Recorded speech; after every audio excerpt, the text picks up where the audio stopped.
कौन कौन से प्लेयर थे जो आपको लगता है कि फिक्सिंग में इन्वॉल्व थे? पकड़े जाते तो पूरी पाकिस्तान टीम की टीम बैन हो जाती। कोच और मैनेजर भी आपके ख्याल में इस सारे मामले में शामिल थे? हाँ जी, वकार यूनुस हो गया और ये सारे। उस वक्त की जो गवर्नमेंट थी वो भी फिक्सिंग में इन्वॉल्व थी। ये रहमान मलिक हो गया, जरदारी हो गया, सैयद यूसुफ रजा गिलानी जो वजीर आजम थे, इंडिया पाकिस्तान के मैच में जो किया यूसुफ रजा गिलानी, ये तो लोगों को बेवकूफ बना रहे सारे। कौन कौन से प्लेयर थे जो आपको लगता है कि फिक्सिंग में इन्वॉल्व थे?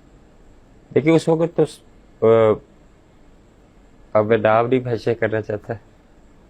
अब ये सिर्फ इतना बता दें कि कितने लड़के आपको आपके ख्याल में थे जो इतना इशारा मैं आपको दे देता हूँ कि अगर पकड़े जाते तो पूरी पाकिस्तान टीम की टीम बैन हो जाती। ओ हो सिवाय एक दो लड़कों।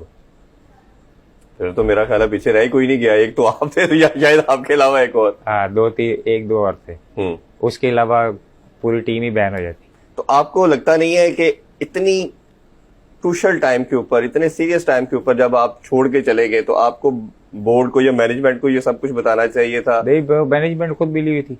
अच्छा, मैनेजमेंट खुद मिली हुई थी। ये उमर अकबर साहब तीसरे वनडे में आए, मैच फंसा हुआ था अंदर, ये आप मीडिया रिलीज निकाल ले, तो ये आया मेरे पास, तो मैच फंसा हुआ है, तो मुझे आगे कहता है ओए रामला की हेडा की कर रहे पानी पिलाने आया था कि बाहर था। इनको गुस्सा था कि ये हमें सब बाहर हो गए, ये खेल रहे। तो रजाक मेरे सामने था, मैं कहा पानी पे आते निकल चल। अच्छा, इसी तरह ये हल्फन में कह रहा हूँ, मैं कहा पानी पे आते निकल। अब वो जब पानी पिलाया वो गुस्से में चला गया, जाके वकार यूनुस को इसने शिकायत लगा दी कोच को। अच्छा, इसने अपनी बात नहीं पहली बताई जो इसने मुझे कहा, जो मैंने उस टाइम का कोच और मैनेजर भी आपके ख्याल में इस सारे मामले में शामिल थे? हाँ जी, वकार यूनुस हो गया और ये सारे। यावर सईद भी थे? यावर सईद सब चेंज हो गए थे। चेंज हो गए थे। हाँ, तो ये वकार यूनुस, साकिब जावेद थे, ये सारे आपको उसके बाद सारा चीजें पता चली गई होंगी। और वकार यूनुस की भी हिस्ट्री आपको पता है, वो सारे जितनी गैमलिंग होती रही है वो उसमें इन्वॉल्व रहे। तो इसीलिए मुझे किसी पर ट्रस्ट नहीं था कि मैं किसी को बता सकूं। उस वक्त की जो गवर्नमेंट थी वो भी फिक्सिंग में इन्वॉल्व थी। अच्छा, ये रहमान मलिक हो गया, जरदारी हो गया, सैयद यूसुफ रजा गिलानी जो वजीर आजम थे, जो वर्ल्ड कप में आगे 2011 का वर्ल्ड कप था जब मेरा इशू बना, उसके बाद जो ये सारा इंसिडेंट इंडिया में जाके इन्होंने इंडिया पाकिस्तान के मैच में जो किया यूसुफ रजा गिलानी, आपके बकौल ये सब प्लान था, शुरुआत था, इन्वॉल्व थे। ठीक है, तो ये सब जो था जब मुझे पता था इन चीज़ों का कि ये सारे इन्वॉल्व है, क्योंकि इजाज भट्ट, पीपल्स पार्टी, बाकी सारे जितने थे वो पीपल्स पार्टी से उस वक्त जो गवर्नमेंट थी सारी, ये सारे इन्वॉल्व थे उस वक्त। अब जब सेठी को देखे ना, टोटली करप्ट आदमी था ये। जब क्रिकेट बोर्ड का ये चेयरमैन बना, उसने क्या हालत कर दी थी क्रिकेट की, और फिर कैसे उसको निकाला गया। जिधर भी वो जाता था वो अपने कमीशन के अलावा वो बात नहीं करता था। जो कॉन्ट्रैक्ट लेता था कमीशन के अलावा बात नहीं करता था वो।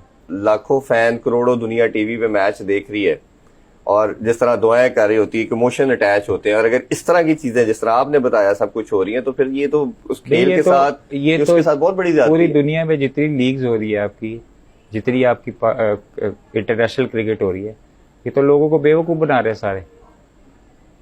ठीक है, मैं 80% मुझे पहले ही पता होता है कि क्या इन्होंने करना है, क्योंकि मैं 23 साल क्रिकेट नीचे से ऊपर तक खेली है और मुझे इनका माइंडसेट पता है। एक मैच ये जितवाएंगे श्रीलंका को, ठीक है, उसके बाद एकदम दूसरा मैच ऐसे हारेंगे जैसे जो है वो इनको खेलना ही नहीं आता। तो दुनिया तो पागल ही है, जो मीडिया वाले भी पागल ही है कि वो देखते हैं कि भाई क्या हो रहा है ये जान के। और आपको लगता है जो अभी करंट क्रिकेट चल रही है उसमें भी कोई ऐसी चीजें चल रही हैं? सब कुछ होता है, अभी भी सब कुछ हो रहा है, और ना ये रुक सकता है। इसलिए नहीं रुक सकता क्योंकि जितने चलाने वाले लोग हैं, चाहे वो पाकिस्तान की क्रिकेट हो चाहे जो भी हो, तो सब माफिया के हाथ में है। पूरी दुनिया की क्रिकेट माफिया के हाथ में। आपके दुबई में जितने लोग बैठे हैं जो क्रिकेट दुबई में टूर्नामेंट्स कराते हैं, सबको मैं जानता हूँ पर्सनली। अच्छा जी, कहाँ से इंडिया से ब्लैक मनी आती है और वो जाके उधर टूर्नामेंट्स पे लगती है और वाइट होती है, सबको मैं जानता हूँ। जितने ये आपके T10 में जितने ऑनर्स हैं सबको मैं पर्सनली जानता हूँ कि कहाँ से पैसा आता है, कहाँ से वाइट मनी इसको किया जाता है। आपको भी पता होगा, आप भी माशाल्लाह क्रिकेट को फॉलो ये करते तो हम तो बातों की हद तक समझते हैं, but you are in the cricket, तो आप हैं। ये मेरे तो सामने आ जाए, मैं तो खुला चैलेंज करता हूँ। फिर उसमें क्वेश्चन ये राइज होता है कि फिर उस गेम को खेलने का या देखने का क्या फायदा, अगर आपकी सारी बातों को हम माने। देखे पहले होता था कि लोग बड़ी डिटर्मिनेशन से क्रिकेट को देखा करते थे, अब 50% कम हो गया जी। इसलिए कम हो गया कि लोगों को पता कि भाई टाइम वेस्ट करने का फायदा नहीं है, कोई अच्छा मैच हो वो तो देख लेते हैं।